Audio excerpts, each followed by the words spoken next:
외국에서 한국에 대한 묘한 말이 돌기 시작했습니다. 한국은 서울이 끝이 아니라는 말입니다. 서울만 보고 돌아가던 여행 공식이 바뀌고 있는 거죠. 이제는 서울이 아니라 지방을 보려고 한국에 오는 외국인들까지 생겼습니다. 특히 요즘 난리난 도시가 있는데요. 바로 전주입니다. 외국인들이 전주에 빠지는 놀라운 이유, 지금 시작합니다.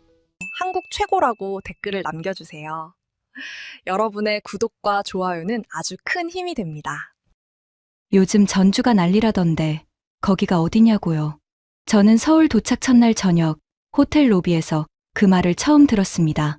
프런트 직원이 체크인 서류를 건네면서 아무렇지도 않게 말했습니다. 요즘 외국인들은 서울만 보고 안 끝난다고, 전주 같은 지방 도시까지 많이 내려간다고요. 저는 그냥 고개를 끄덕였습니다. 속으로는 다른 생각을 했지만요. 서울도 다 못 봤을 텐데 무슨 전주까지 갑니까? 여기가 얼마나 큰 도시인데요. 그런데 이상하게 그 말이 며칠 동안 머릿속에 남았습니다. 서울에서 사흘을 보내는 동안 저는 좋은 것들을 많이 봤습니다. 아니, 정확히 말하면 많이 지나쳤습니다. 경복궁 처마는 분명 멋있었습니다. 아내가 한참을 서서 올려다보고 있었으니까요. 저는 그 옆에서 다음 장소까지 이동 시간을 계산하고 있었습니다. 북촌 골목도 그랬습니다. 골목이 좋다는 건 알겠는데 걸으면서도 머릿속 한편은 계속 다음 동선을 돌리고 있었습니다. 여기서 몇 분, 거기까지 몇 분, 저녁은 몇 시에 어디서. 아내가 골목 안쪽을 가리키며 저쪽도 들어가 보자고 했을 때 저는 시계를 보면서 다음 장소가 있다고 했습니다. 아내는 잠깐 그쪽을 바라보다가 아무 말 없이 따라왔습니다. 저는 이미 앞서 걷고 있었습니다. 아내가 그날 저녁 식사 자리에서 말했습니다. 당신은 여행을 하는 게 아니라 일정을 처리하는 것 같다고요. 저는 웃으면서 넘겼습니다. 틀린 말은 아니었으니까요. 하지만 어쩔 수 없었습니다. 멈추면 뭔가를 놓치는 것 같은 기분. 그게 20년 넘게 저를 움직이게 한 연료였습니다. 회의 전날 밤에도 다음 날 일정을 2번 확인했고 출장지에서 빈 시간이 생기면 반드시 채워야 했습니다. 퇴직을 하고 나서 처음으로 긴 여행을 나왔는데도 저는 여전히 빈 시간을 편하게 두지 못하는 사람이었습니다. 사진은 남았는데 장면은 오래 안 남았습니다.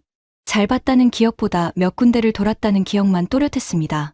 그래서 서울역 매표기 앞에 섰을 때도 저는 자연스럽게 전주행 표보다 돌아오는 표부터 찾았습니다.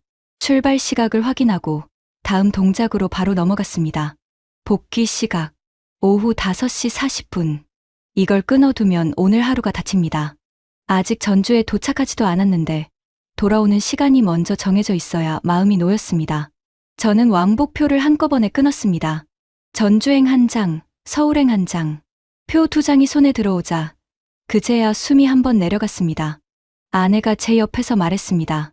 당신, 지금도 돌아오는 생각부터 하네. 저는 웃었습니다. 그게 더 합리적이었으니까요. 오늘은 당일치기입니다.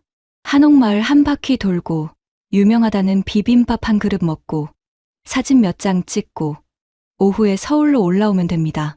아내가 전주를 기대해온 건 알지만 저한테 전주는 덤 코스였습니다. 확인용 일정이고 빨리 돌아보고 올라오면 되는 하루였습니다. 그렇게 생각한 데는 나름 이유가 있었습니다. 저는 도시를 꽤 많이 다닌 사람입니다. 뉴욕에서 15년을 살았고 도쿄는 출장으로만 10번이 넘게 드나들었습니다. 홍콩도 싱가포르도 봤습니다. 그런 도시들을 오래 다니다 보면 자기만의 공식이 생깁니다. 중심 도시를 보면 그 나라의 수준이 보인다는 공식입니다. 서울은 그 기준에서 충분히 통과한 도시였습니다. 지하철이 촘촘하고 거리가 깔끔하고 사람들의 움직임이 빠르고 정확했습니다. 저는 서울을 보면서 확신했습니다. 한국이 어떤 나라인지 이 도시 안에 다 들어있다고. 그러니 다른 외국인들이 전주까지 내려간다는 게 더욱 이해가 안 됐습니다. 서울이 이렇게 큰데 뭘 더 보겠다는 걸까요?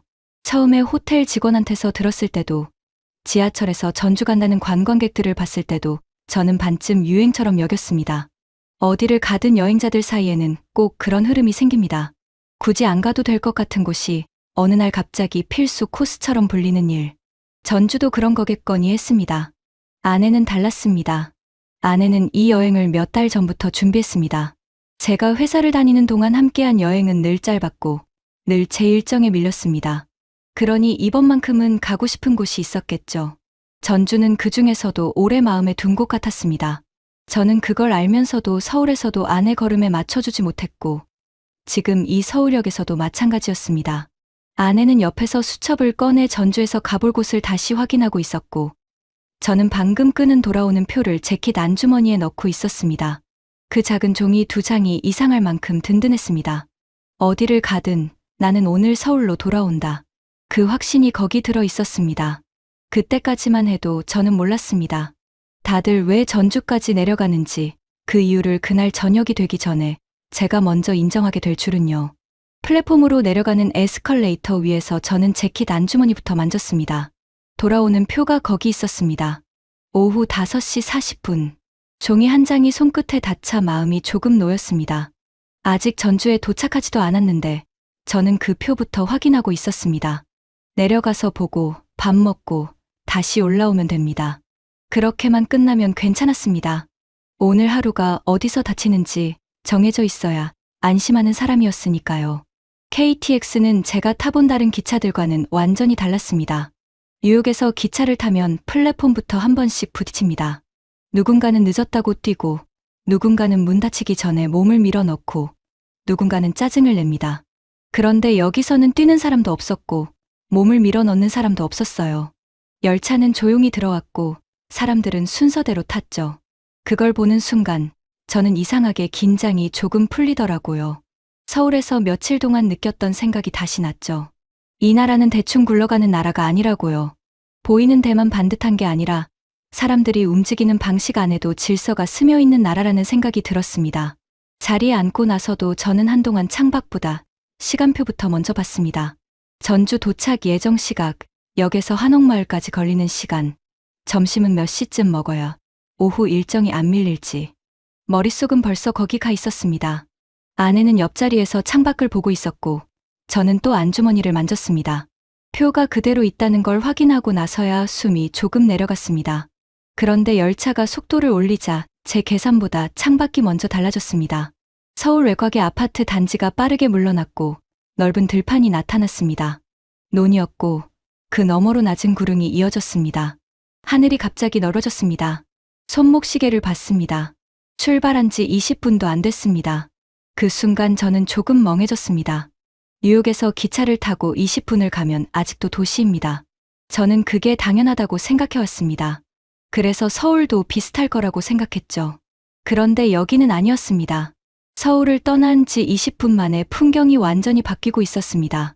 서울이 한국의 얼굴이라는 생각은 여전히 변함없었습니다. 다만 그 얼굴 하나만 보고 나라 전체를 다 안다고 했던 제 쪽이 그제야 조금 민망해졌습니다. 그때 아내가 제 팔을 가볍게 건드렸습니다.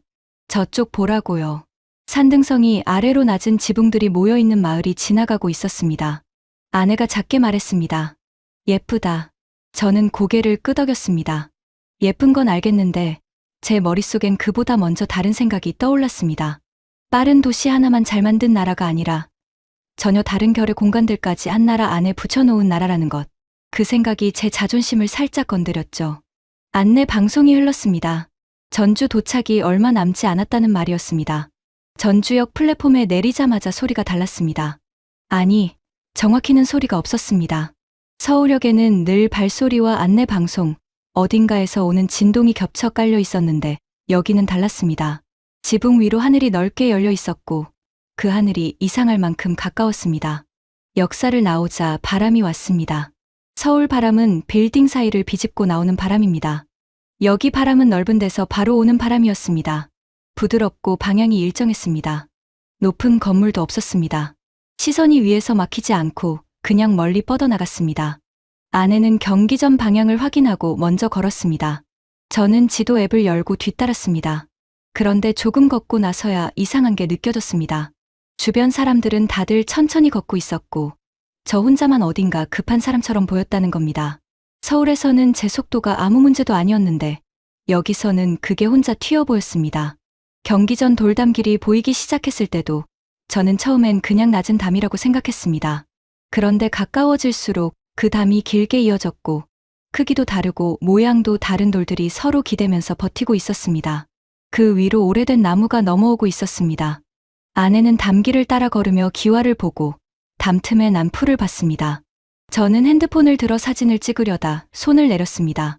서울에서는 한 번도 그런 적이 없었는데 여기서는 사진보다 장면이 먼저라고 느껴졌습니다. 걷다 보니 어느 순간 제 발이 느려져 있었습니다. 의식해서 늦춘 게 아니었습니다. 그냥 그렇게 됐습니다. 담이 이어지고 그늘이 들어오고 돌 위에 빛이 얹혀 있었습니다. 유리와 금속에 반사된 빛이 아니라 그냥 돌 위에 앉아 있는 빛이었습니다. 왜 발이 느려졌는지 그때의 저는 아직 설명하지 못했어요. 다만 한 가지는 알 수 있었습니다. 서울만 보고 한국을 다 안다고 생각했던 제 공식이 전주역에 내리기도 전에 이미 금이 가기 시작했다는 것만은요. 아내가 먼저 밥집 얘기를 꺼냈을 때도 저는 시간을 따지고 있었습니다. 경기전 근처에서 점심을 먹고 잠깐 쉬었다가 골목을 조금 더 돌고 적당한 시각에 역으로 돌아가면 된다. 오늘 하루는 아직 제 손안에 있는 줄 알았죠. 막걸리 골목이라는 말도 처음엔 그냥 관광지 이름처럼 들렸습니다. 유명하다니까 한번 가보는 곳, 사진 몇 장 남기고 나오면 되는 곳. 솔직히 말하면 저는 밥을 먹으러 간다기보다 동선 하나를 처리하러 간다고 생각했습니다. 골목 초입부터 생각이 조금 흔들리긴 했습니다. 문 앞마다 사람들이 앉아 있었고 안에서는 웃음이 한 번씩 밖으로 밀려 나왔습니다. 간판은 오래됐는데 표정들은 새 것 같았어요. 어딘가 들떠 있으면서도 과장되지 않은, 이미 자기들끼리는 충분히 좋다는 얼굴들이었습니다. 저는 그런 분위기를 보면 오히려 더 서두르는 편입니다. 괜히 오래 기다리기 싫고 괜히 한자리에서 시간이 늘어나는 게 싫거든요. 그래서 제 입에서 제일 먼저 나온 말도 그거였습니다. 적당히 간단한 대로 들어가자고요. 빨리 먹고 움직이자고. 아내는 대꾸 대신 제 얼굴을 한번 보고 사람들 많은 집 앞으로 성큼 들어갔습니다. 안쪽에서 일하던 아주머니가 몇 명이냐고 묻더니 둘이라고 하자마자 안쪽으로 앉으라고 자리를 내줬습니다. 저는 그 말이 조금 이상했습니다. 주문도 안 했는데 뭘 그렇게 자신 있게 앉히나 싶었죠. 메뉴판을 보니 글자가 많지도 않았습니다. 막걸리 한 상, 이런 식이더군요. 저는 속으로 계산했습니다. 술은 많이 못 마시니 하나만 시키고 안주는 조금 손대고 밥 비슷한 걸로 끝내면 되겠다고. 그런데 상이 들어오기 시작하면서 제 계산이 먼저 무너졌습니다. 처음엔 몇 접시 정도겠거니 했습니다. 그런데 콩나물 무침이 놓이고 묵은지가 올라오고 전이 하나 오고 탕 비슷한 게 놓이고 생선이 나오고 묵사발이 따라오고 이름을 다 알 수 없는 것들이 계속 자리를 잡았습니다. 상이 비좁아질 때쯤 끝나겠지 싶으면 옆상이 하나 더 붙는 시기였어요. 저는 저도 모르게 물었습니다. 우리가 뭘 더 시켰나요? 아주머니가 웃더니 아니라고 했습니다. 원래 이렇게 나간다고요. 원래 이렇게 준다고요. 손님들 앉으면 그냥 이렇게 차려준다는 겁니다. 제가 익숙한 식사는 대개 선택의 문제였죠. 무엇을 주문할지, 얼마나 추가할지, 얼마만큼 값을 치를지. 그런데 여기서는 선택보다 먼저 대접이 들어왔습니다. 한 끼를 판다는 느낌보다 자리에 앉은 사람 앞에 체면을 세워준다는 느낌이었어요. 상은 넉넉했고 음식은 제각각 제 몫을 가지고 있었고 그걸 설명하려는 친절은 또 없었습니다. 많이 주니까 고마워하라는 표정도 아니었고 유명하니까 놀라라는 태도도 아니었어요. 그냥 이 집에서 사람 앉으면 이 정도는 있어야 한다는 듯한 이상하게 담담한 자부심이 있었죠. 저는 숟가락을 들고도 한동안 손을 못 댔습니다. 아내는 벌써 전 한 조각을 제 앞접시에 놓아주고 있었습니다. 이거 당신 좋아할 맛이라고요. 조금 있다가는 콩나물도 덜어주고 탕 국물도 먼저 떠줬습니다. 서울에 있는 동안 저는 자꾸 앞서 걸었고 아내는 그 뒤를 맞추느라 조용했는데 이상하게 이 상 앞에서는 제가 따라가는 쪽이 되더군요. 아내 손이 먼저 움직이고 저는 그 다음을 배웠습니다. 이건 이렇게 먹어보라고, 이건 막걸리랑 같이 먹으면 괜찮다고, 이건 보기보다 안 짜다고. 그 말을 듣고 하나씩 입에 넣는데 맛보다 먼저 마음이 걸렸습니다. 누가 자꾸 저를 급하지 않은 사람 취급하는 것 같아서요. 아직 일정표는 제 주머니에 있는데 여기 앉은 저는 그 표를 가진 사람 같지가 않았습니다. 아주머니가 막걸리 주전자를 내려놓으며 한마디 했습니다. 천천히 드셔요. 이런 상은 급하게 먹으면 아까워. 그 말이 별것 아닌데도 이상하게 얼굴이 뜨거워지더라고요. 제 마음을 들킨 기분이었거든요. 저는 방금 전까지도 얼른 먹고 나가자는 생각을 하고 있었으니까요. 그런데 아깝다니요. 음식 남기지 말라는 말이 아니라 서두르면 이한상이 품은 시간이 통째로 빠져나간다는 뜻처럼 들렸습니다. 저는 그제야 제 속도를 늦췄습니다. 전 한 점을 씹고 국물 한 숟갈을 넘기고 막걸리를 아주 조금 마셨습니다. 그러자 이상한 일이 생겼습니다. 배가 부른 게 아니라 제 자리가 차오르는 느낌이 들었어요. 늘 식사는 다음 일을 위해 넣는 연료 같은 것이었습니다. 회의 전, 이동 전, 약속 전. 많이 먹든 적게 먹든 결국 목적은 그 다음이었죠. 그런데 여기서는 그 다음이 자꾸 밀렸습니다. 이 한상 자체가 이미 하나의 일정이었고 그것도 꽤 중요한 일정이었어요. 누가 시간을 써서 차리고 누가 손을 뻗어 건네고 누가 천천히 먹으라고 말해주는 동안 저는 처음으로 오늘 하루를 소비하지 않고 대접받고 있었습니다. 아내가 제 쪽을 보며 웃었습니다. 어때요? 그냥 밥 아니죠? 저는 바로 대꾸를 못했습니다. 그냥 밥이 아니었으니까요. 한 끼인데도 사람을 얇게 다루지 않는다는 느낌이 들었습니다. 배만 채우고 보내는 게 아니라 여기까지 왔으면 이 정도 마음은 앞에 놓아줘야 한다는 식이었죠. 저는 외국에서 오래 살며 한국 음식 자랑하는 말을 수도 없이 들었습니다. 솔직히 그런 말들 반쯤은 관성이라고 생각한 적도 많아요.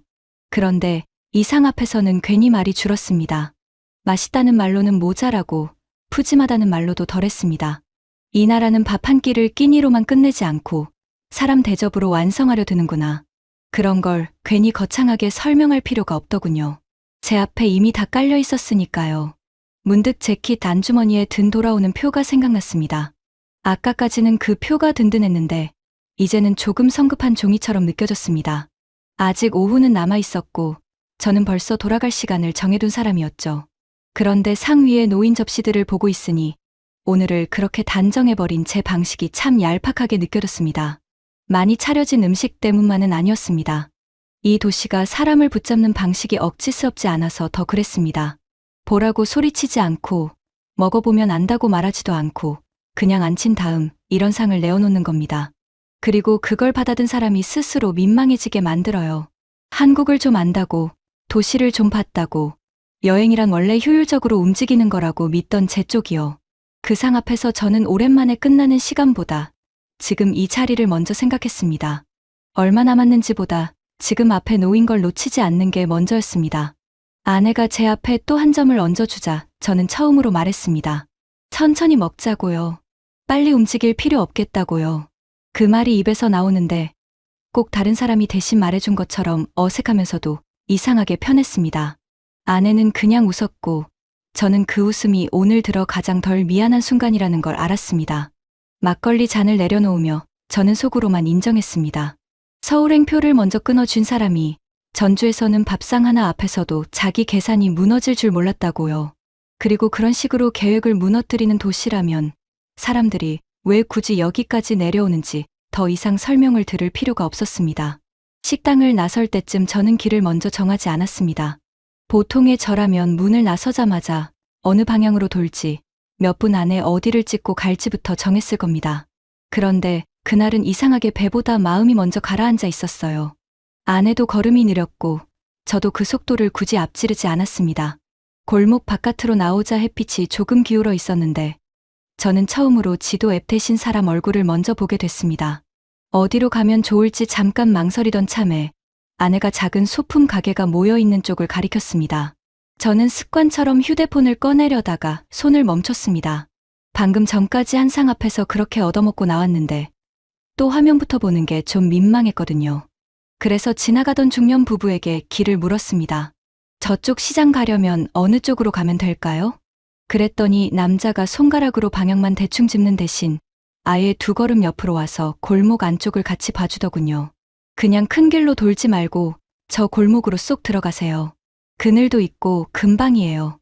옆에 있던 아내분은 처음 오셨으면 중간에 왼쪽으로 빠지지 마시고 끝까지 가셔야 해요. 헷갈려요 하고 한마디를 보탰습니다. 딱 그 정도였습니다. 과한 친절도 괜한 경계도 없었어요. 마치 원래 알던 사람 길 알려주듯 자연스러웠습니다. 저는 그런 순간에 늘 약간 굳는 편입니다. 낯선 도시에서는 친절도 거래처럼 느껴질 때가 있으니까요. 도움을 받으면 그만큼 경계를 더 세우게 되는 버릇이 있습니다. 그런데 전주에서는 묘하게 그 버릇이 힘을 못 쓰더군요. 길을 알려준 부부는 우리가 고맙다고 인사하기도 전에 자기들 갈 길을 갔고 뒤돌아보며 확인하지도 않았습니다. 도와줬다는 티를 내지 않으니까 오히려 마음이 편했습니다. 이 동네 사람들은 낯선 사람을 만나도 일단 벽부터 세우지는 않는구나. 그런 생각이 처음 들었습니다. 시장 쪽으로 들어가서는 그 느낌이 더 분명해졌습니다. 아내가 한 가게 앞에서 손수건을 고르느라 서 있었는데 주인이 천천히 봐요. 급할 거 없어요 하고 말을 건넸습니다. 물건을 권하는 말투가 아니었습니다. 정말로 급할 거 없다는 말이더군요. 저는 옆에서 그냥 듣고 있었는데 그 짧은 한마디가 이상하게 오래 남았습니다. 서울에서도 친절한 사람들을 많이 만났습니다. 서비스가 좋고 빠르고 정확하죠. 그런데 여기서는 정확함보다 먼저 사람의 온도가 닿는 느낌이 있었어요. 서툰 손님을 상대하는 기술이 아니라 원래 사람 대하는 습관 같은 것 말입니다.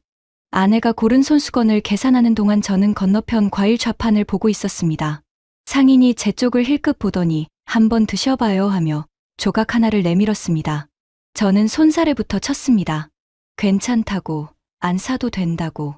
그랬더니 그분이 웃으면서 안 사도 돼요? 맛만 봐요. 여기까지 왔는데 하더군요. 그 말투가 참 묘했습니다. 물건을 팔려는 사람의 억지가 아니라 동네에 온 사람한테 이 맛 정도는 건네도 된다는 표정이었어요. 결국 받아 먹었는데 달아서 놀란 것보다 제가 그렇게 쉽게 받아들었다는 사실이 더 놀라웠습니다. 평소 같았으면 괜히 부담스러워 거절했을 텐데 그날은 그러고 싶지 않았습니다. 그 과일 조각 하나에도 우리 동네 왔으면 이것도 알고 가라는 마음이 들어 있었으니까요. 길을 걷다 작은 분식집 앞에서 또 한 번 멈췄습니다. 아내가 안을 들여다보며 저기 사람들 말투 좋다고 하더군요. 정말 그랬습니다. 말이 빠르지 않은데 심심하지 않고 툭 던지는데 서운하지 않았어요. 그라제, 아이고 그려, 천천히 혀 같은 말들이 오가는데 저는 뜻보다 결이 먼저 들어왔습니다. 서울말이 선명하고 정돈된 칼끝 같다면 여기 말은 모서리가 달아서 손에 편하게 잡히는 나무 손잡이 같았어요. 누가 크게 환대하지 않아도 그 말맛 자체가 사람 어깨를 좀 풀리게 만들더군요. 그날 오후 가장 오래 남은 장면은 거창한 친절이 아니었습니다. 길모퉁이에서 잠깐 서 있을 때 한 아주머니가 우리를 보더니 햇볕 센 뒤 저쪽으로 좀 붙어가요 하고 지나가듯 말한 순간이었습니다. 끝이었습니다. 우리가 누구인지 묻지도 않았고 어디서 왔는지 궁금해하지도 않았어요. 그냥 지금 햇볕이 세니까 그늘 쪽으로 붙어가라는 말만 놓고 지나갔습니다. 그런데 그 말이 이상하게 가슴에 남았습니다. 챙김이란 게 원래 이런 건가 싶었어요. 상대를 깊이 알아야만 가능한 게 아니라 눈앞의 사람을 그냥 사람으로 보면 나오는 말. 저는 그런 무심한 배려에 오히려 더 약했습니다. 큰 친절은 고마우면서도 경계하게 되는데 이런 건 경계할 틈도 없이 안으로 들어오더군요. 아내와 저 사이의 공기도 그 무렵부터 달라졌습니다. 서울에서는 제가 늘 앞서고 아내는 그 뒤에서 속도를 맞췄습니다. 전주에 와서도 오전까진 크게 다르지 않았죠. 그런데 시장 골목을 지나면서부터는 제가 자꾸 아내 쪽을 보게 됐습니다. 덥진 않은지, 더 걷고 싶은지, 저 가게 들어가 볼 건지. 대단한 변화는 아닙니다. 다정한 남편 흉내를 갑자기 낸 것도 아니고요. 다만 이 도시 사람들 사이를 지나오며 사람을 먼저 편하게 놓아주는 태도가 얼마나 큰 힘을 갖는지 조금 배운 겁니다. 아내는 제가 저쪽 그늘로 갈까 하고 물었을 때 잠깐 저를 쳐다보더니 별말 없이 웃었습니다. 그 웃음엔 놀람도 있었고 조금의 안도도 있었어요. 저는 그 표정을 보고 괜히 목이 메었습니다. 낯선 도시에서 이름도 모르는 사람들에게 배운 걸 제일 먼저 아내에게 써먹고 있다는 사실이 부끄럽고도 고마웠죠. 돌아다니다 보니 누가 일부러 전주의 정을 보여주려 애쓰는 장면은 없었습니다. 그래서 더 세게 남았습니다. 식당 아주머니의 천천히 드셔요. 길 알려주던 부부의 저 골목으로 쏙 들어가세요. 상인의 안 사도 돼요. 맛만 봐요. 지나가던 사람의 그늘로 붙어가요. 다 흩어지면 별말 아닌데 하루 안에서 차곡차곡 겹치니 사람 마음의 벽을 이상하게 낮추더군요. 저는 늘 처음 만나는 사람 앞에서 적당한 선을 긋는데 익숙한 사람이었습니다. 신뢰 안 하고 폐 안 끼치고 필요 이상 가까워지지 않는 것. 그게 예의라고 오래 믿었죠. 그런데 여기서는 그 예의가 조금 쓸쓸한 방식일 수도 있겠다는 생각이 들었습니다. 먼저 다가와 붙잡는 게 아니라 굳이 차갑게 두지 않는 태도. 그게 사람을 훨씬 편하게 만드는구나 싶었어요. 역으로 돌아갈 시간을 다시 계산해야 할 무렵, 저는 재킷 안주머니를 만지지 않았습니다. 돌아오는 표가 여전히 거기 있었지만 이제 그건 하루를 지배하는 종이가 아니었습니다. 오히려 오늘 제일 오래 남을 것은 표에 적힌 시각이 아니라 이름도 모르는 사람들이 건넨 짧은 말들이라는 걸 알았습니다.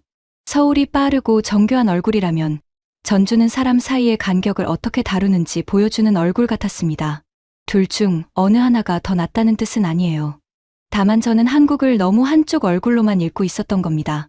그리고 그 오판이 이렇게 민망할 수가 없었습니다. 나라를 알려면 큰 건물과 유명한 장소만 보는 게 아니라 낯선 사람을 대하는 평범한 태도까지 봐야 한다는 걸 저는 이제야 배우고 있었으니까요. 아내와 나란히 걷다가 저는 아주 자연스럽게 물었습니다. 오늘 조금 늦게 올라가면 안 되겠냐고요. 아내는 걸음을 멈추진 않았지만 대답도 바로 하지 않았습니다. 대신 제 옆으로 한 발 가까이 붙었습니다. 그걸로 충분했죠. 저는 그 짧은 침묵 안에서 알았습니다. 전주가 허문 건 낯선 사람과의 벽만이 아니라 제가 오랫동안 습관처럼 세워둔 우리 둘 사이의 벽도 조금은 포함된다는 걸요. 그래서 더 민망했고, 그래서 더 고마웠습니다. 남부시장 쪽으로 들어갈 때만 해도 저는 속으로 선을 하나 그어두고 있었습니다. 밤 공기만 조금 보고 사람 많은 구간만 한번 지나고 따뜻한 것 하나 마신 뒤 역으로 가면 된다. 이미 오후에 마음은 꽤 풀렸지만 그렇다고 제가 갑자기 다른 사람이 된 건 아니었거든요. 늦게 올라가자고 먼저 말해놓고도 제 머릿속 한 구석은 여전히 시간을 접고 있었습니다. 전주는 낮에 충분히 좋았고 밤은 덤으로 확인하면 된다고 생각했어요. 솔직히 말하면 남부시장도 그 정도로 봤습니다. 한옥마을은 전주답고 밤시장은 조금 젊고 북적한 구경거리겠지. 그 이상은 기대하지 않았죠. 그런데 입구에 들어서자마자 걸음이 생각대로 안 됐습니다. 그냥 사람 많은 시장이 아니었습니다. 바람처럼 흘러가는 동선이 있었어요. 한쪽에서는 튀김 기름이 치익 소리를 냈고 한쪽에서는 철판이 두드려졌고 어디선가는 웃음이 났습니다. 냄새도 한 방향으로 오지 않았습니다. 피순대 냄새를 따라가다 보면 바로 옆에서 전혀 다른 향이 올라왔고 그 냄새를 쫓아 고개를 돌리면 또 다른 줄이 서 있었습니다. 저는 본능적으로 말했죠. 한 바퀴만 보자고. 그런데 아내는 제 말을 듣는 둥 마는 둥 사람들 사이를 비집고 어느 작은 가게 앞에 멈춰 섰습니다. 거긴 좌석이 몇 개 안 되는 곳이었는데 이미 만석이었습니다. 저는 잘 됐다 싶었습니다. 사람 많으니 다른 데 가자고 말하려는 순간 안쪽에서 일하던 중년 여자가 우리를 한번 보더니 손짓했습니다. 두 분이면 여기 잠깐 같이 앉아요. 금방 나와요. 저는 반사적으로 괜찮다고 했습니다. 합석은 영 익숙하지 않으니까요. 그런데 제 옆에 서 있던 아내 표정을 보고 말이 멈췄습니다. 낮에도 여러 번 웃던 사람이었지만 그때 표정은 조금 달랐어요. 뭘 먹을까 고르는 얼굴이 아니라 이 안에 더 있고 싶은 사람 얼굴이었습니다. 제가 늘 먼저 정하고 아내가 따라오던 여행에서 그날 밤 처음으로 아내가 자리를 놓치기 싫어하는 게 보였죠. 제가 잠깐 머뭇거리자 가게 주인이 웃으며 한마디를 더 했습니다. 전주는 밤에 급하면 손해예요. 앉아봐요. 금방 알아요. 별말 아닌데 이상하게 정곡이었습니다. 오늘 하루 종일 제가 들켜온 방식 그대로였거든요. 급하면 손해. 저는 괜히 웃으면서 의자 끝에 걸터 앉았습니다. 우리 옆에는 대학생쯤 되어 보이는 커플이 있었고 맞은편에는 장을 마치고 온 듯한 노부부가 국물을 나눠 먹고 있었습니다. 나이도 말투도 다 다른데 아무도 어색해하지 않았어요. 가게 안은 좁았지만 분위기는 이상하리만큼 넓었습니다. 음식이 나오기까지도 가만히 못 있게 만들더군요. 사장은 주문받으랴, 뒤집으랴, 설명하랴 손이 쉴 틈이 없었고 손님들은 자기가 먹는 걸 한 번씩 옆에 권했습니다. 이거 생각보다 안 맵다. 그건 식기 전에 먹어야 한다. 여기 오면 저건 꼭 먹어야 한다. 누가 시킨 친절도 아닌데 말들이 자연스럽게 오갔습니다. 저는 처음엔 그런 말들에 적당히 웃기만 했는데 어느 순간 저도 아내 앞 접시를 당겨주고 있더군요. 뜨거우니까 이쪽으로 놓으라고. 당신 이거 먼저 먹어보라고요. 아내가 제 얼굴을 한번 보더니 피식 웃었습니다. 그 짧은 웃음이 이상하게 저를 더 오래 앉혀두었습니다. 결정적인 건 음식보다 한 상인의 한마디였습니다. 우리가 자리에서 일어날 타이밍을 재고 있을 때 옆 골목에서 물건 정리하던 남자가 우리 쪽을 보고 말했습니다. 처음 오셨어요? 그럼 너무 빨리 나가지 마요. 여긴 물건 파는 데가 아니라 사람 구경하는 데예요. 밤엔. 그 말이 참 전주답다고 느껴졌습니다. 시장이 사람을 붙잡는 이유를 물건이나 맛으로 설명하지 않고 사람으로 말하더군요. 저는 그제야 주변을 제대로 봤습니다. 관광객만 들뜬 게 아니었습니다. 장사 끝낸 상인이 옆집 국물을 한 숟갈 얻어먹고 있었고, 젊은 손님은 오래된 좌판 앞에서 자연스럽게 말을 붙였고, 아이를 데려온 가족 옆으로 퇴근한 직장인들이 비켜 지나갔습니다. 오래된 간판과 새 메뉴판이 한 대 붙어 있는데도 서로 민망해하지 않았어요. 전주는 옛것을 얌전히 전시해두는 도시일 거라고 저는 아직도 한쪽에서 그렇게 생각하고 있었나 봅니다. 그런데 남부시장은 그 선입견을 아주 촌스럽게 만들어버렸습니다. 이 도시는 옛것만 남겨둔 곳이 아니라 그 위에서 지금도 계속 사는 곳이더군요. 그 당연한 사실을 저는 합석한 의자 하나에서 늦게 배웠습니다. 결국 우리는 생각보다 훨씬 오래 앉아 있었습니다. 먹고, 건너다 보고, 한두 마디 주고받고, 다시 다른 골목으로 들어갔다가 또 멈췄습니다. 저는 어느 순간부터 시간을 세지 않았습니다. 더 놀라운 건 제가 그만 가자고 하지 않았다는 겁니다. 오히려 아내가 저기까지만 더 보자고 했을 때 제가 먼저 그러자고 했어요. 시장 끝으로 갈수록 사람 사는 기운이 더 진해졌고 저는 그 안에서 자꾸 제 오판만 또렷해졌습니다. 서울만 보고 한국을 안다고 여겼던 것도, 전주를 과거형 도시쯤으로 묶어두려던 것도 전부 제 편한 방식이었죠. 남부시장은 그걸 설명으로 깨지 않았습니다. 그냥 저를 앉혀놓고 머무르게 만들고 스스로 민망해지게 했습니다. 그래서 더 세게 남았습니다. 오래된 도시가 아니라 살아있는 도시였고 저는 그 사실을 밤시장 한복판에서 아내의 달라진 표정과 낯선 사람들의 말 몇 마디를 통해서야 인정했습니다. 시장 바깥으로 겨우 나왔을 때도 몸엔 아직 열기가 남아 있었습니다. 그런데 이상하게 그 열기 끝에서 피곤이 한꺼번에 몰려왔습니다. 낮부터 계속 걷고, 먹고, 보고 계속 제 생각을 고쳐왔으니 당연했겠죠. 문제는 제가 원래 그런 신호를 잘 못 받는 사람이라는 겁니다. 정확히는 받아도 모른 척하는 쪽에 가깝습니다. 피곤하면 쉬는 게 아니라 다음 동선을 먼저 정해두는 사람. 어디까지 보고 갈지, 몇 분 앉을지, 기차 시간을 어떻게 맞출지부터 생각해야 안심하는 사람 말입니다.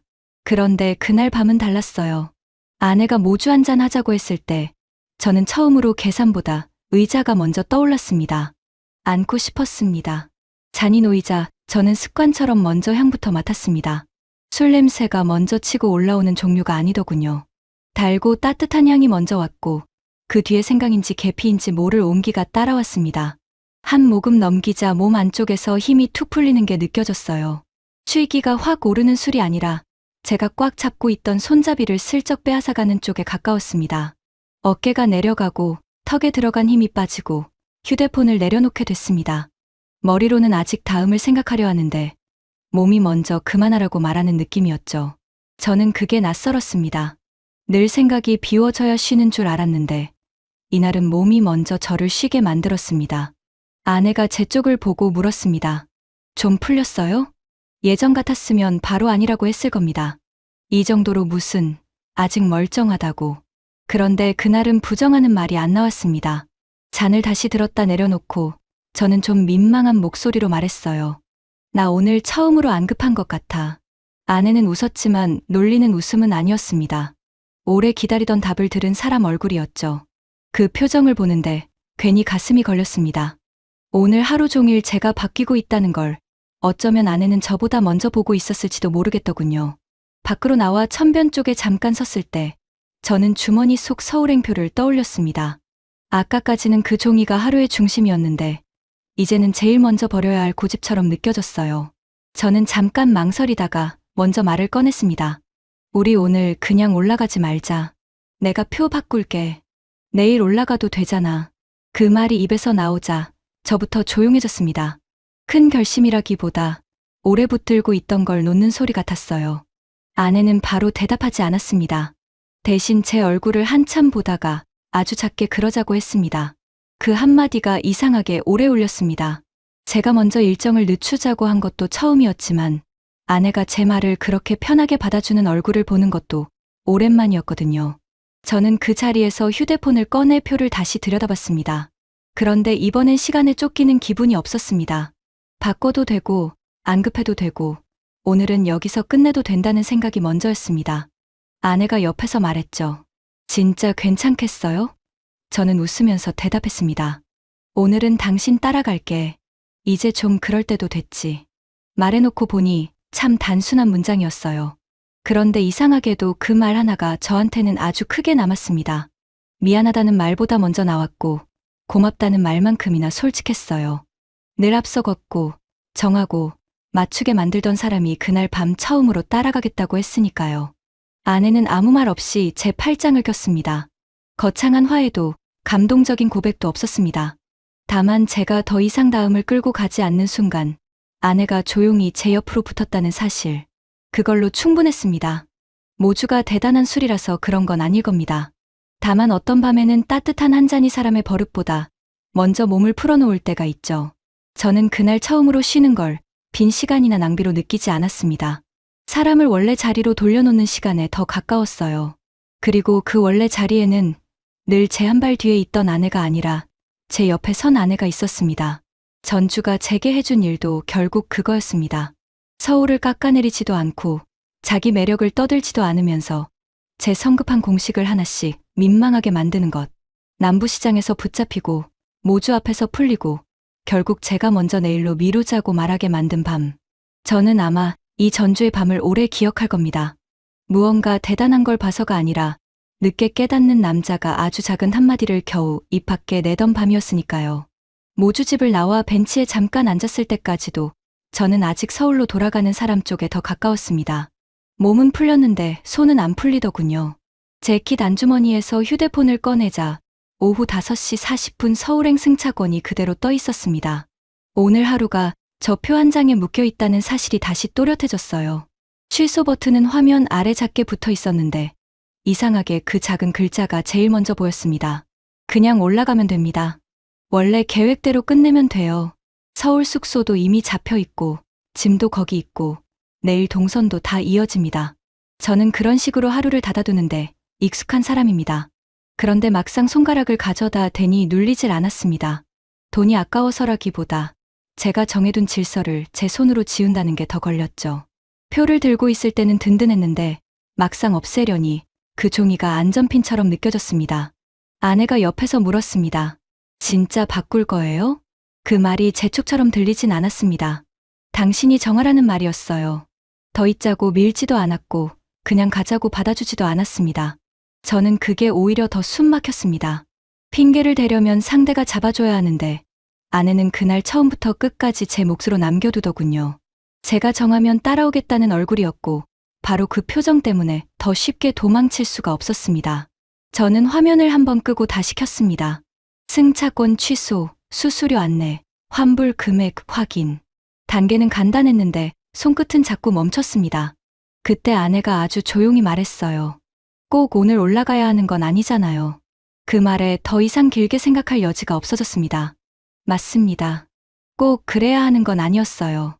일정을 맞추려면 올라가면 되고 마음을 따르려면 남으면 되는 밤이었습니다. 저는 숨을 한번 길게 내쉬고 확인 버튼을 눌렀습니다. 승차권이 취소되었습니다. 문장이 뜨는 순간 어깨가 먼저 내려갔습니다. 후련하다기보다 오래 쥐고 있던 걸 놓친 느낌이었죠. 저는 한동안 그 화면을 보고 있다가 아내에게 보여줬습니다. 아내는 정말 눌렀네 하며 웃었고 저는 그 웃음 앞에서 괜히 더 민망해졌습니다.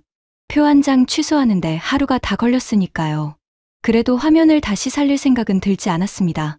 한번 지워진 시간이 그제야 제 것이 된 것 같더군요. 그 다음부터는 감상이 아니라 현실이었습니다. 오늘 안 올라가기로 했으면 오늘 잘곳부터 정해야 했어요. 저는 벤치에서 바로 숙소 앱을 열었습니다. 늦은 시간이라 남은 방이 많지 않았습니다. 체크인 마감이 지난 곳도 있었고 방 하나 남음이라고 뜨는 곳도 있었습니다. 아까 눌러버린 취소 버튼이 다시 목까지 올라왔어요. 이럴 줄 알았으면 그냥 갔지. 그 생각이 튀어나오려는 순간 아내가 제 휴대폰 화면을 가리켰습니다. 여기 전화해봐요. 작아도 조용해 보여요. 전화를 걸자 나이 지긋한 여주인이 받았습니다. 작은 방 하나 남았다고 했어요. 늦게 들어오면 미리 연락만 달라고요. 저는 반사적으로 욕실이 안에 있는지, 체크아웃은 몇 시인지, 아침은 되는지 연달아 물었습니다. 여주인은 웃으면서 하나씩 천천히 답해줬습니다. 그 목소리를 듣고 나니 제 호흡도 조금 느려졌습니다. 예약을 걸고 문자를 받자 그제야 오늘 밤이 전주 쪽으로 기울어진 게 실감났습니다. 서울로 돌아갈 표가 사라진 자리에 작은 방 하나가 대신 들어온 셈이었죠. 그래도 아직 끝은 아니었습니다. 서울 호텔 짐이 남아 있었거든요. 저는 곧장 예약 문자를 찾아 프런트에 메시지를 보냈습니다. 오늘 밤 비우게 됐는데 짐을 맡아둘 수 있는지, 내일 늦게 찾아도 되는지요. 답장은 생각보다 빨리 왔습니다. 프런트에 말씀해두면 보관 가능하다고 걱정 말라고요. 그 짧은 답장을 읽는데 허탈하게 웃음이 났습니다. 저는 세상을 늘 너무 빽빽하게 잡아놓고 있었던 겁니다. 막히는 경우만 먼저 상상했는데 풀리는 일도 생각보다 많더군요. 숙소와 집 문제가 정리되고 나서야 내일이 남았습니다. 원래라면 서울에서 시작할 아침이 이제 전주에 생긴 거죠. 저는 습관처럼 열차 시간을 먼저 찾으려다가 멈췄습니다. 아내가 제 얼굴을 보고 웃더군요. 또 숫자 세죠. 저도 웃었습니다. 들켰으니까요. 하지만 이번엔 계산이 마음을 밀어내는 쪽이 아니었습니다. 이미 남기로 했고 이제 계산은 그 뒤를 따라오는 일이었습니다. 대신 저는 말했습니다. 내일 아침은 그냥 여기서 시작하자. 어디 몇 군데 찍는 거 말고 당신 보고 싶은 데부터 가자고요. 아내는 크게 반응하지 않았습니다. 그냥 고개를 끄덕였어요. 그런데 그 작은 끄덕임이 이상하게 컸습니다. 늘 제가 먼저 정리하고 아내가 따라오던 여행에서 그날 밤 처음으로 저는 비어있는 아침을 그대로 두기로 했으니까요. 무엇을 봐야 할지보다 어떻게 시작할지를 아내 쪽에 맡긴 것도 아마 그때가 처음이었을 겁니다. 한옥마을 쪽 골목으로 들어가 숙소 대문 앞에 섰을 때 제 손에는 더 이상 돌아갈 표가 없었습니다. 대신 급히 잡은 작은 방 하나와 아직 아무것도 적히지 않은 내일 아침이 생겨 있었죠. 저는 예약 문자를 한 번만 더 확인하고는 휴대폰을 접었습니다. 아내가 제 옆으로 붙었고 우리는 말없이 대문을 함께 밀고 들어갔습니다. 그 문턱을 넘는 순간에야 알았습니다. 제가 바꾼 건 열차 한 편만이 아니라 늘 돌아갈 시간부터 고정해 놓던 제 버릇이라는 걸요. 아침에 눈을 뜨자 제일 먼저 조용하다는 생각이 들었습니다. 서울 호텔에서는 복도 문 닫히는 소리나 엘리베이터 기척이 한 번씩 들렸는데 여기서는 마당을 쓰는 빗자루 소리부터 들렸습니다. 저는 잠깐 누운 채 천장을 봤습니다. 어젯밤 급히 잡은 방인데도 허술하다는 느낌은 없었습니다. 오히려 제 쪽이 더 허술했죠. 늘 빈 시간을 없애야 하루가 단정해진다고 믿었으니까요. 그런데 비워둔 채 맞는 아침이 이렇게 또렷할 줄은 몰랐습니다. 아내는 벌써 준비를 마치고 창가 쪽에 서 있었습니다. 오늘 몇 시 차 볼까요? 하고 묻는데 말투가 부드러웠습니다. 정하자는 뜻이면서도 예전처럼 제가 먼저 하루를 닿게 두진 않겠다는 말처럼 들렸어요. 저는 휴대폰을 켰다가 바로 덮었습니다. 조금 있다가 보자고 했습니다. 먼저 아침 먹고 걸읍시다. 그 말이 너무 자연스럽게 나와서 저도 잠깐 놀랐습니다. 늘 시간표가 식사보다 먼저였는데 그 순서가 바뀌는데 별 힘이 들지 않았거든요. 숙소에서 내준 간단한 아침상을 마주하고 앉자 서울 생각이 잠깐 났습니다. 서울은 여전히 대단한 도시입니다. 빠르고 정교하고 처음 온 사람도 금세 감탄하게 만드는 힘이 있죠. 제가 틀린 건 그 다음이었습니다. 서울이 그렇게 선명하니 한국도 거기서 다 읽힌다고 믿은 것. 중심 하나를 보면 전체를 안다고 여긴 제 방식이 얇았던 겁니다. 서울을 너무 크게 본 게 아니라 한국을 너무 쉽게 접어 읽은 거였어요. 그 생각이 들자 괜히 얼굴이 뜨거워졌습니다. 한국을 좋게 봤다고 생각했는데 알고 보니 제가 익숙한 방식으로만 좋게 보고 있었던 거니까요. 전주는 그걸 길게 설명하지 않았습니다. 그냥 제 표를 취소하게 했고 아침 시간을 비워두게 했고 오늘은 어디부터 걸을지 먼저 묻게 만들었죠. 그러니 더 분명했습니다. 머리보다 행동이 먼저 바뀌었으니까요. 늦게 깨닫는 건 늘 제 몫이었지만 이번엔 그 늦음이 싫지 않았습니다. 아침을 마치고 문 밖으로 나오자 휴대폰이 한번 울렸습니다. 서울 호텔에서 보낸 확인 문자였을 겁니다. 어제 같았으면 바로 열었겠죠. 짐 보관이 확실한지 몇 시까지 찾을 수 있는지 그 다음 열차가 몇 시인지부터 다시 맞춰봤을 겁니다. 그런데 그날은 그러지 않았습니다. 저는 화면 대신 아내를 보고 물었죠. 어디부터 걸을까? 아내는 잠깐 저를 보더니 향교 쪽 골목을 지나 천변으로 가자고 했습니다. 저는 좋다고 했고 정말 그쪽으로 발을 옮겼습니다. 큰 길 앞 신호를 기다릴 때도 습관처럼 먼저 내려서지 않았습니다. 차를 한 번 더 보고 아내가 서는 자리만큼 같이 섰다가 불이 바뀌자 나란히 건넜어요. 별것 아닌데도 마음이 이상하게 놓였습니다. 우리가 어디 하나를 찍으러 움직이는 게 아니라 같은 방향으로 가고 있다는 느낌 때문이었을 겁니다. 골목 바람이 불자 아내가 소매를 한번 고쳐 잡았습니다. 저는 말없이 걸음을 조금 늦췄습니다. 아내도 그 속도에 맞췄고 우리 사이엔 굳이 설명할 말이 없었습니다. 어젯밤 저는 표를 먼저 놓았고 오늘 아침에는 시간을 먼저 놓았죠. 이제 남은 건 앞장서는 대신 같이 걷는 일이었습니다. 아내가 어느 가게 앞에서 잠깐 시선을 두면 저도 같이 멈췄고 다시 움직이면 저도 그만큼만 움직였습니다. 천변 쪽으로 길이 트이자 저는 다음 열차 시간을 떠올리지 않았습니다. 대신 제 옆에서 걷는 사람의 발을 한번 봤습니다. 아내는 늘 그 자리에 있었는데 저는 그걸 자꾸 제 한 발 뒤에서만 보려 했던 것 같더군요. 그날 아침엔 다르게 보였습니다. 먼저 끌고 갈 사람이 아니라 같이 걸을 사람이었습니다. 바람이 한 번 더 스치자 아내가 저를 돌아봤습니다. 저는 아무 말도 하지 않았고 아내도 묻지 않았습니다. 그래도 충분했습니다. 이미 휴대폰을 덮었고 길을 물었고 속도를 늦췄으니까요. 어떤 생각은 길게 설명하는 순간 힘이 빠지는데 그 아침은 굳이 그러지 않아도 됐습니다. 그제야 저는 알았습니다. 사람들이 왜 서울만 보고 돌아가지 않고 굳이 전주 같은 곳까지 내려와 하루를 더 쓰는지요. 서울이 부족해서가 아니었습니다. 서울은 여전히 놀라운 도시였으니까요. 다만 한국은 서울 하나로 끝나는 나라가 아니었습니다. 빠른 것만 잘하는 나라가 아니라 그렇게 빠르게 가면서도 사람을 멈추게 하는 시간, 한 끼를 대접으로 바꾸는 마음, 낯선 사람에게 먼저 벽을 세우지 않는 온도까지 함께 품고 있는 나라였습니다. 저는 그걸 전주에 와서야 아주 늦게 배웠습니다. 그래서 더 민망했고, 그래서 더 벅차더라고요. 한국을 꽤 빨리 읽었다고 생각했던 사람이 결국 지방 도시 하나에서 자기 공식을 다시 적고 있었으니까요. 그런데 이상하게도 그 늦은 인정은 패배처럼 느껴지지 않았습니다. 오히려 더 큰 나라를 다시 배우게 된 기분에 가까웠죠. 우리는 다음 열차 시간보다 먼저 저 앞에 길을 봤습니다. 그리고 오랜만에, 정말 오랜만에 누가 앞서고 누가 따라가는지 모를 만큼 자연스럽게 아내와 같은 보폭으로 걸었습니다. 저는 그 보폭 안에서 조용히 인정했어요. 다들 왜 전주까지 내려오는지 이제는 저도 안다고요.